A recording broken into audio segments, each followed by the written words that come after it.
I'm just gonna heal that spearman inside my borders for a couple of turns and then send him northwest. Somebody has another Pantheon. I'm still pretty sure nobody's taking culture from jungle tiles. And that could be very, very, very good for me on this start.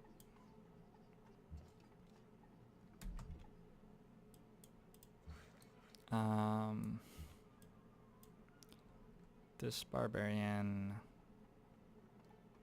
is gonna be a very large nuisance.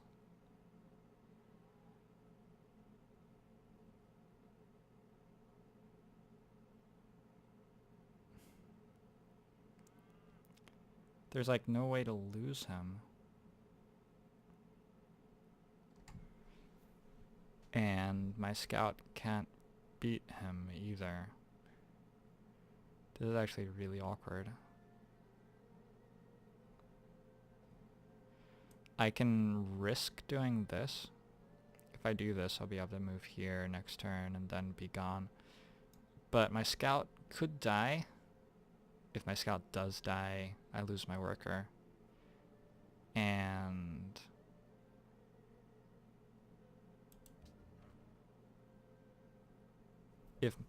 yeah. I think what I'd rather do is this. Very unlikely that my scout dies this way. My worker can go here and be away from that barbarian. I can send my archer southeast to collect my worker. So I think that this works a little bit better. But it's not all peachy by any stretch of the imagination.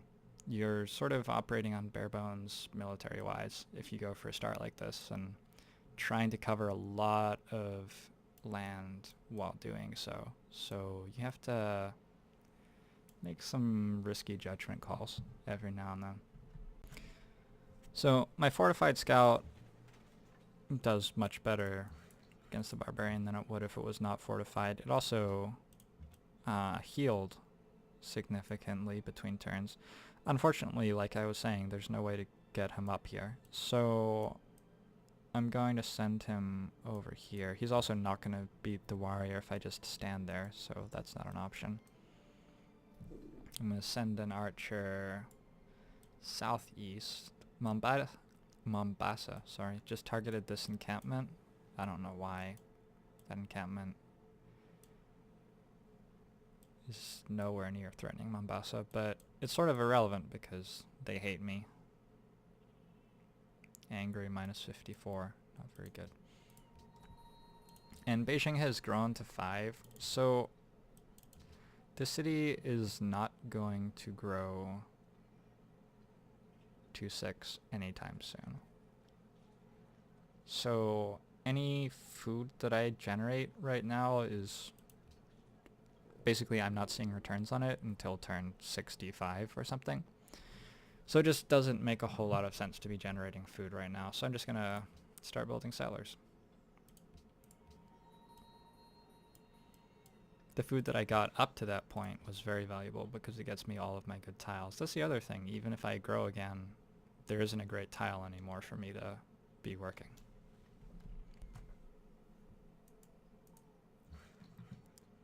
It's interesting. I don't think I've met anybody from up here yet, unless India was. But that land may be mine more than other land was. Mine is in less competition for it. It is gonna be a pain to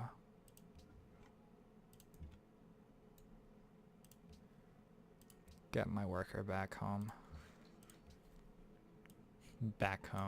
To complete the liberation process of my worker. And this turn, I actually get my settler.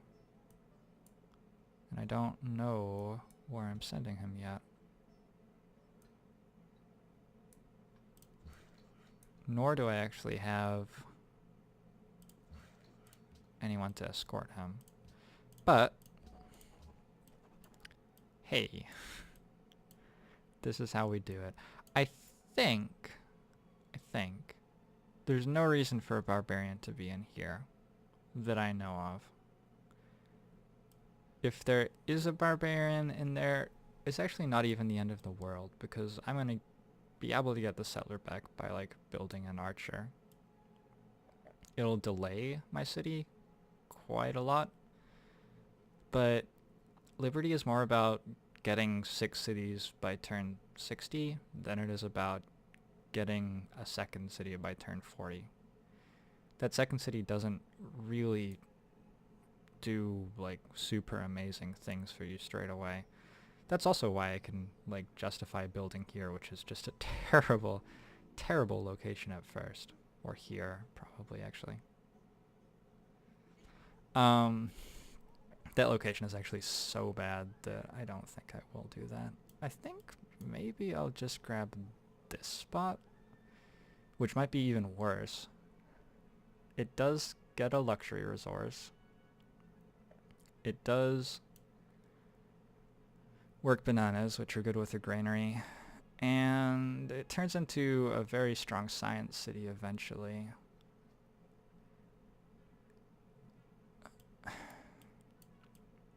And the other option is to go just head this way, which has the most normal looking land.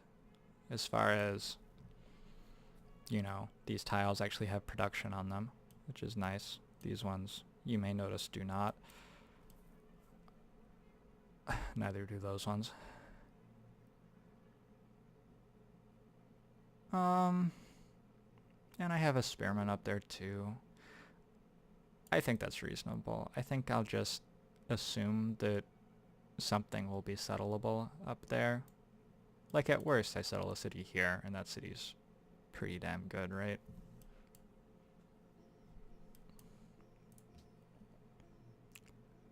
Alright, yeah, that was lengthy, but basically I'm looking at this city, I'm looking at this city, I'm looking at probably another city up here along this river, get me those truffles, and at least one more city somewhere else, but location yet to be determined, probably over here.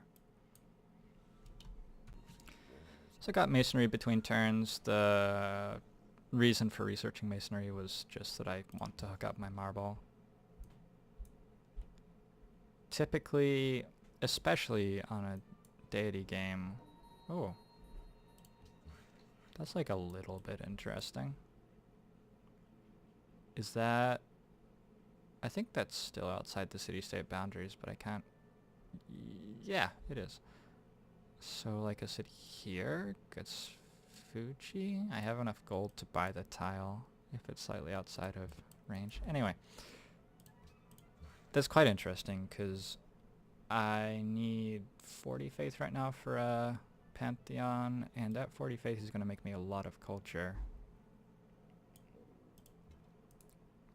Also between turns, the barbarian brute did me a favor and finished killing itself, and I think that this guy,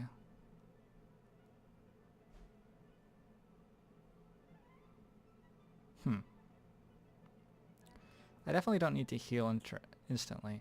I think I can get away with doing this. I think that the extra scouting range is, it's just hard to value that highly enough, in my opinion.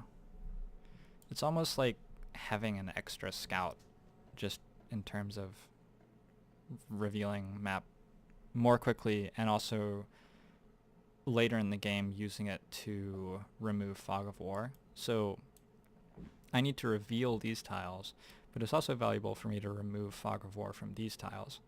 And scouts initially have value removing or revealing tiles. But as I reveal more and more tiles around me, that value becomes secondary to the value of removing fog of war from tiles, which is valuable, for example, to see the AI sending armies to try to kill my cities, or see that a barbarian camp has spawned somewhere, or stop a barbarian camp from spawning somewhere, because removing fog of war from a tile stops barbarian camps spawning. Or like get a settler safe passage to somewhere, because one way you can do that is actually escort it with a military unit, but another way you can do it is just remove all fog of war from a path, like I have here. there's no fog of war here, so I know that this guy can go this way, and the archer doesn't actually have to walk with him. He can go do something else. So, yeah, I have seen people take plus defense on scouts before, and it's just always seemed very wrong to me. I'm going to take bronze working so I can remove like this jungle and turn this into a mine. I desperately need a little bit of production in that city. And something I can do, because I found a couple of natural wonders, so I have tons of happiness. And I have more copper to improve anyway, is I can sell off my first copper. And that's a huge, huge boost. That's a massive thing to do. It's hard to overstate. Like, mathematically it gives me 210 gold, so just doing that basically gets me a warrior or an archer for free. Eventually. It's a 30 turn deal, so it takes a while for me to get the 210 gold. So that's one aspect of it, but the other aspect, which is harder to quantify, is it takes 210 gold away from this guy. This guy's getting basically nothing out of the luxury resource realistically. He's a deity AI, he has tons of happiness at all stages in the game. Unless the deity AI is like dying, in the process of dying in a war, they're always going to have excess happiness.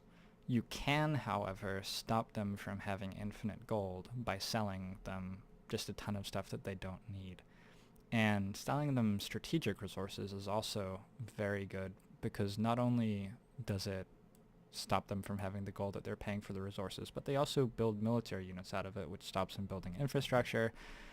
And if they declare war on you, they lose the strategic resources, so their army doesn't work, and trading with the AI is just very valuable. Alright, the battle continues. I just stepped away for a few minutes, so I may not remember what's going on.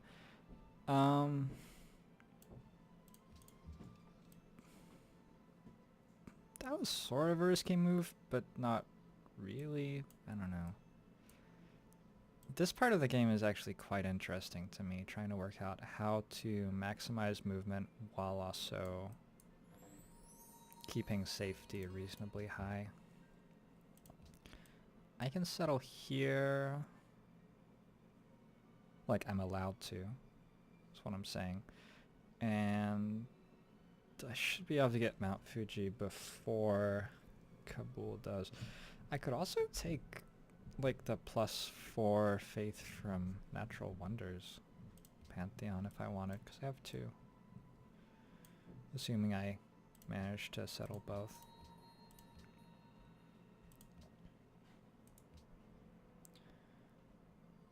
And Kabul is targeting... Wait, what's Kabul targeting? That's quite interesting. I'm not too far away from being able to buy another archer. And the culture I'll get from doing that quest for Kabul is like a pretty big deal.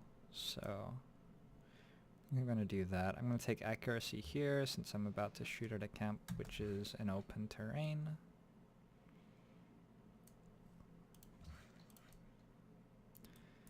I have marble in Beijing.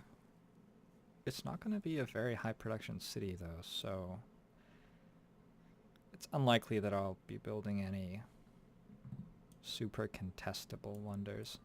Like on a huge map with 11 deity AI, you don't really get to build the hanging gardens or something. It's just not going to happen. I won't even have researched the technology for it yet.